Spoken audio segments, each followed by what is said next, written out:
आपल्या घरी पाहुणे येतात, आपण परिचय करून देतो, घरातल्या लोकांचा परिचय करून देतो ना.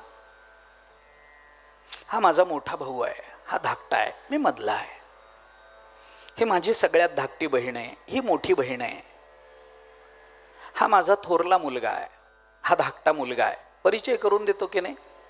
करून देतो. हा एक भाऊ आहे, हा एक भाऊ आहे, ही एक बहीण आहे, हा एक माझा मित्र आहे, हा एक मित्र आहे, हा एक मुलगा, हा धाकटा मुलगा. तसं बायकोचा परिचय करून देताना म्हणा बरं, ही माझी एक बायको. म्हणून तरी बघा, म्हणून तरी बघा, ही माझी एक बायको. बरं किती आहेत किती? एकच आहे ना, एकच आहे ना.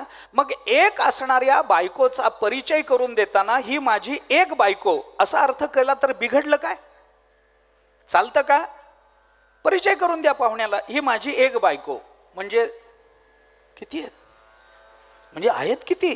2 आहेत का 3 आहेत का 4 आहेत म्हणून हिचा परिचय करून देता? नाही, एकच आहे. पण एक जे निरपेक्ष असतं त्या एकाला एक म्हणणं हा सुद्धा निरपेक्ष एकाचा अपमान होत असतो, लक्षात घ्या.